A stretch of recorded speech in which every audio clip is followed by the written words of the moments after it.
¿Qué sentido tendría preguntarnos por el bien, el valor, la felicidad o la justicia si no lo orientamos al cuidado?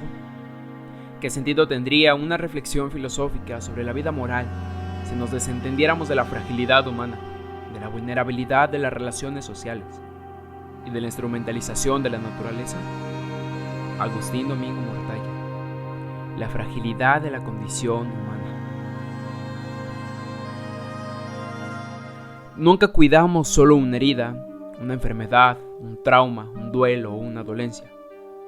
La herida, la enfermedad, el trauma, el duelo o la dolencia siempre son de una persona de carne y hueso, de un ser humano que es inseparablemente mente y cerebro, emoción y razón, corazón y cabeza, cuerpo y alma.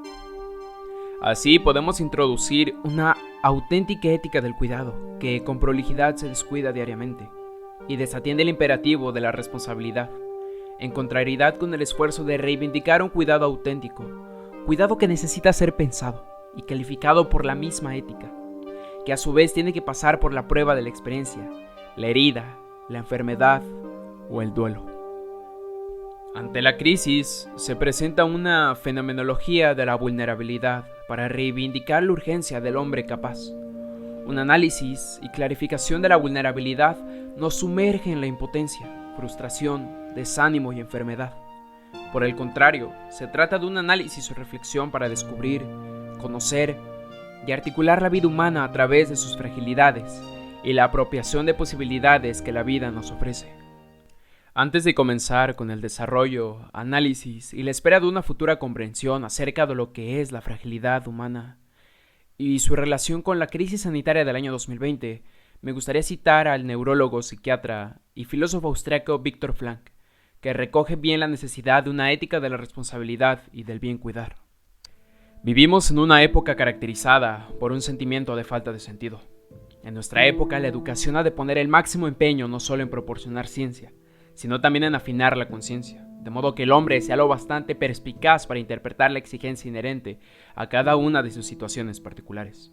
Solo una conciencia despierta y vigilante puede hacerle resistente, de tal modo que ni se abandone al conformismo ni se doblega al totalitarismo. Así pues, hoy más que nunca la educación es educación a la responsabilidad. Vivimos en una sociedad de abundancia, pero esta abundancia no solo es de bienes materiales, es también abundancia de información, una explosión informativa.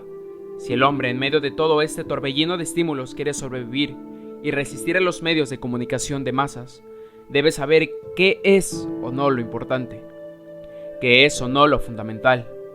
En una palabra, qué es lo que tiene sentido y qué es lo que no lo tiene. De acuerdo con Juan Carlos Ávila Morales, médico magíster en salud pública de la Facultad de Medicina de Nueva Granada, una de las consideraciones más importantes en la fragilidad humana es su comienzo, primeramente como concepto. De acuerdo al diccionario etimológico, el término fragilidad proviene del latín fragilis, que significa quebrar o romper. Desde el punto de vista biomédico, la fragilidad es conceptualizada como un evento, un estado de pérdida funcional, que hace a la persona más susceptible o propensa a sufrir eventos adversos en salud. Eventos que, por sentido común, atentan con su integridad, no solo física, sino psicológica, emocional, entre otras. Cabe mencionar que dicho estado se convierte en cosmopolita cuando la capacidad fisiológica de diferentes órganos del cuerpo se ve reducida por procesos tales como el envejecimiento. Asimismo, desde una perspectiva antropológica, la fragilidad se define como aquella condición de finitud propia del hombre, que lo lleva a concebirse a sí mismo como un ser indefenso y susceptible de sufrir daño. Así, la fragilidad se mide y va ligada al punto de ruptura, y también se asocia al concepto de dependencia. El escritor alemán Eckhart Tolle menciona que la categoría condición humana engloba el núcleo de una antropología que incluye todos los datos conocidos sobre el ser humano, desde el dato biológico hasta la determinación económica. A cierta consideración, la condición humana se refiere al modo como la naturaleza humana interactúa con las formas culturales, del pensamiento y con la manera como cada ser humano se experimenta a sí mismo, mientras la naturaleza humana se liga a ciertas características universales de la especie humana. Esta condición le viene dada a una realidad desde una determinación, de modo que esa realidad no se puede dar o prescindir de esas determinaciones internalizadas. En el caso particular del ser humano que desde el primer momento se halla en estado total de indefensión, física ante la naturaleza y ante otros, pero tiene una enorme potencialidad cognitiva, situación única en el ámbito natural. Esa es su condición natural, es decir, la condición misma como el ser humano se manifiesta como individuo y como especie. En el camino de la fragilidad me pregunto, ¿qué puede resultar una piedra angular en la canalización de la vulnerabilidad, de la fragilidad? En primer término, y uno de los más importantes, estoy hablando de la enfermedad. En 1996, Pedro Laire Entralgo daba a conocer 3 actitudes con las que el ser humano se había enfrentado a la enfermedad a lo largo del tiempo. Una es la del castigo, otra la del azar y otra la de la prueba. Con un poco de historia, podemos mencionar el periodo arcaico, donde la enfermedad había sido vista como un castigo a una transgresión de la ley religiosa o moral. Culturas como la asiro-babilónica, semítica y la griega nos ofrecen ejemplos literarios como la Ilíada, donde se le atribuye a la enfermedad un carácter kat ananket, lo que significa que es por invencible necesidad de la naturaleza que el ser humano padezca enfermedades. Posteriormente se presenta la visión de la enfermedad como castigo de los dioses, como un destino inapelable que era aceptado por todo el pueblo en el periodo arcaico de todas las culturas. Como pequeño resumen de esta situación, aparecen personajes de tragedias que se plantean por qué han de sufrir y adoptan una actitud de rebelión ante el dolor no merecido. Por otra parte, además de entender la enfermedad como castigo por una transgresión de la ley moral, aparece en la antigua Grecia la concepción de la enfermedad por azar, como un evento que se produce, aunque no de forma necesaria, donde esta interpretación va a prevalecer hasta la llegada del mundo moderno, cuando ambas se ven desplazadas por una nueva visión sobre lo que supone la vivencia de la enfermedad para el ser humano. Bajo esta tutela, que por azar se puede sufrir una lesión automovilística, lesión en alguna articulación, más o menos científicamente explicable si enferma en el curso de una epidemia. Pero aunque se pueda hablar de azar, ciertas situaciones pueden guiarse hacia la fatalidad por la clave de la probabilidad, dependiendo del escenario. De aquí surgen otras situaciones y actitudes, al mismo tiempo o por separado, que ayudan a afrontar la situación, como la resignación, la desesperación o la respuesta activa. Dicho lo anterior, ¿por qué es tan importante el énfasis en la fragilidad biológica? ¿Por qué mencionar una realidad ineludible? En un análisis del pensamiento del filósofo Alasdair MacIntyre, en la condición vulnerable como la base de la solidaridad, se menciona que su importancia radica en los estudios morales, ya que, y cito, ni la idea de una racionalidad pura, ni los enfoques metafísicos le han otorgado el valor que merece. Ello hace referencia a que tales posturas, para mantener la coherencia, han tenido que restarle importancia al cuerpo y han desconocido, además, el carácter inevitable de la vulnerabilidad que acompaña a la racionalidad, al ser esta una capacidad que está enraizada en la condición biológica.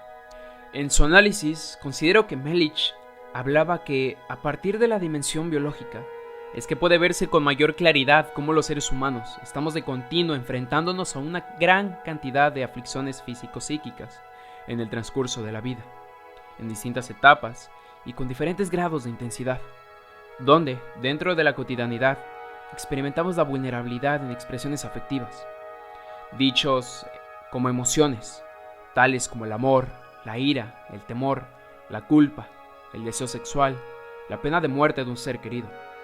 Cada una de estas adquiriendo un papel importante en el razonamiento ético acerca de lo bueno y lo justo, presentaciones de afecciones inevitables.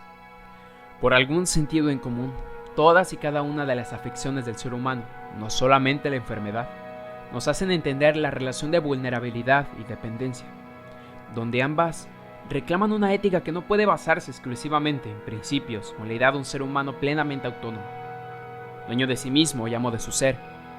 La realidad, como un soliloquio, es artificioso, pero es versátil y adquiere el peso necesario en la situación necesaria, adquiere el valor en el momento adecuado.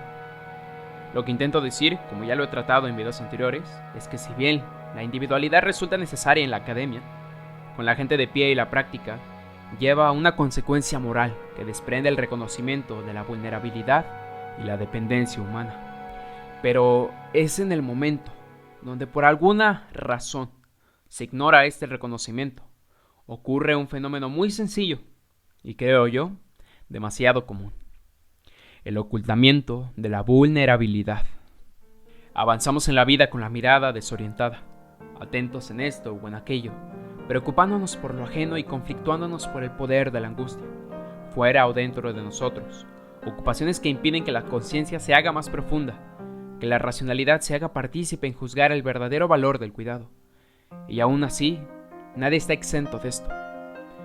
Con la misma cotidianidad es que se busca esquivar situaciones limitantes, donde olvidamos nuestro perecer, nuestra culpa, nuestra dependencia de la casualidad. Martin Heidegger expresa en estos términos la tendencia del ser humano a encubrir su vulnerabilidad y, de un modo particular, su futura muerte.